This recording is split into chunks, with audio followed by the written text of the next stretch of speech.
Costa do Sol FM Esportes. Mais uma edição do Costa do Sol Esportes. E aí a gente tem uma parceria incrível com a galera aí do Fala Araruama, que estão também transmitindo aqui, né? Essa live você pode estar conferindo junto com a gente no nossa fanpage, nosso Facebook, e a galera aí do Fala Araruama também está participando, interagindo aí, né? Nessa live aí com a gente. E você querendo acessar lá o Fala Araruama, é só você colocar facebook.com/Fala Araruama oficial. Agora, fala aí, meu amigo, boa tarde, Fernando Campos. Boa tarde, Sandro Dias. Pois é, tudo bem? Tudo legal contigo? Tudo jóia, tudo bacana. Vou contar uma história pra você daqui a pouquinho. O Corinthians apresentando um cara que a imprensa, de um modo geral, chegou a cogitá-lo no Flamengo, hein? É mesmo, é? Daqui a pouco. Opa, se for coisa boa, que venha rápido. Fórmula 1. O Toto Wolff afirma que mudanças aerodinâmicas vão ditar a temporada de 2019. E aí? Essa declaração foi dada hoje pelo Toto Wolff, né? Uma das feras da Fórmula 1, muito ligado mesmo a tudo aquilo que diz respeito à Fórmula 1, pelo conhecimento dele, né? E então, simplesmente, com essas modificações que foram impostas na regulamentação da Fórmula 1, sim, ele acredita que quem se adaptar primeiro, ou seja, ele até colocou um termo bem interessante, quem, abre aspas, adivinhar primeiro, fecha aspas, o que está acontecendo, pode se dar bem, pode no final da temporada levar mais um título, seja com o piloto ou seja com o conjunto, com a própria escuderia no que tange ao Mundial de Construtores. Agora, por que essa definição? Bom, nós tivemos nos últimos anos a RBR, principalmente a Mercedes-Benz, desequilibrando. Claro que a Ferrari também é sempre uma grande força, mas agora ele vê uma certa igualdade de condições. Um equilíbrio, né? Um certo equilíbrio nessa história toda aí. Com um favoritismo ainda, é claro, para a Mercedes-Benz por tudo aquilo que tem feito nos últimos anos. Agora o que vai valer aí é a estratégia, né? Estratégia, trabalho de equipe mesmo. O trabalho de equipe vai valer muito, hein? Com certeza. Bom, Scheidt deve retornar à classe laser e vai lutar por vaga aí nas Olimpíadas, né? Esse é o desejo dele, né? O Robert Scheidt, ele é um dos maiores velejadores, não do Brasil, do mundo. Não, o cara é fera, não tem que provar nada pra ninguém. Basta dizer que o Robert Scheidt, ele foi medalha de ouro em Atlanta, medalha de ouro em Atenas e medalha de prata em Sydney. O currículo do cara é nível... Já fala por ele. Aí tem um outro dado muito importante com relação ao Robert Scheidt, que é interessante falar. Ele estava parado, ele estava com a carreira já encerrada há 15 meses. E hoje pela manhã, no Yacht Club Santo Amaro, em São Paulo, ele deu uma declaração que encheu o país de expectativas. Quando eu falo país, é com relação aos fãs, né, da vela, etc. Que ele volta a treinar, que ele volta a se dedicar numa classe que ele é especialista, a classe laser, né? Visando uma participação nas Olimpíadas de Tóquio no próximo ano. Isso é muito bacana, né? Maravilhoso, maravilhoso.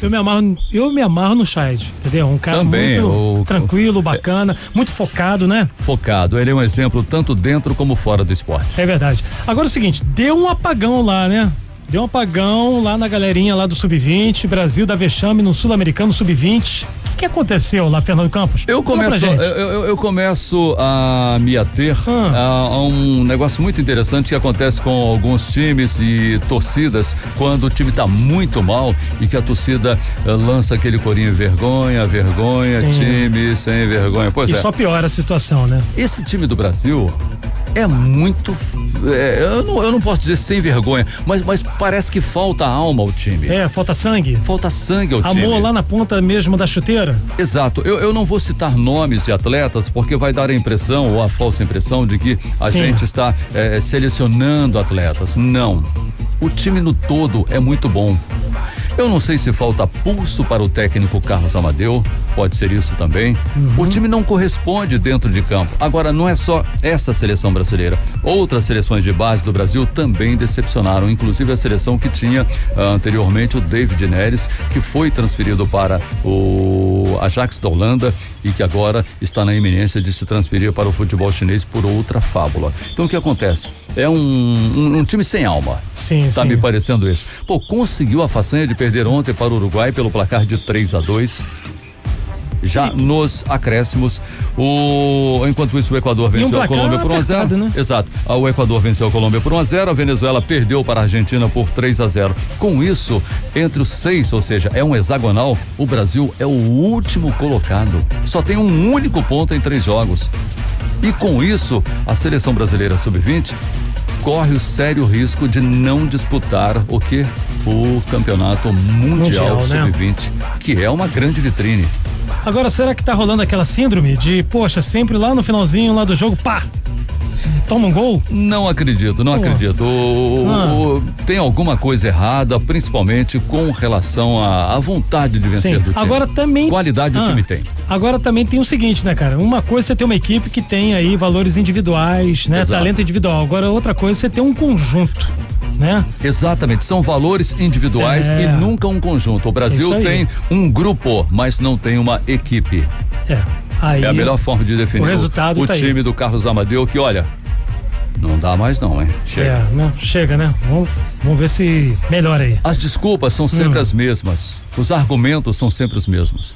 Bom, Corinthians apresenta reforço que veio da China. Bom, produto será que é bom da China? Não, eu não sou preconceituoso, não. Eu respeito muito o que a China hoje representa para o mundo, economicamente falando. E com relação ao jogador em questão, é o Júnior Urso, que esteve na iminência de alguém dar uma força para ele se transferir para o Flamengo. Depois de 2 anos jogando no futebol chinês, ele simplesmente, o que aconteceu? Terminou o contrato, não quis mais continuar no milionário futebol chinês, optando por retornar ao futebol brasileiro. Claro que muita gente estava na expectativa de que ele assinasse com o Flamengo. Não assinou com o Flamengo, assinou com uma outra grande massa, que é o Corinthians. Ele foi apresentado hoje, assim como o Paulo Henrique Ganso foi apresentado pelo Fluminense, né? Causando um furor na galera. O mesmo aconteceu com o Júnior Urso, apresentado à galera do Corinthians. O Pato também, ele pode retornar ao Brasil, mas não agora. Quem sabe na próxima janela de transferências ele venha para o Santos, porque ele já demonstrou interesse em jogar sob o comando do Sampaoli, do Jorge Sampaoli. Então quer dizer que esse é o jogador que de repente poderia atuar pelo Flamengo? É esse? Exatamente, no caso, o Júnior Urso. Aliás, eu não sei se você percebeu, mas nós falamos de urso, pato e ganso. Daqui a pouco a pessoa no jogo do bicho. É um zooball, né? Vamos colocar dessa forma, um zooball. Valeu, cara.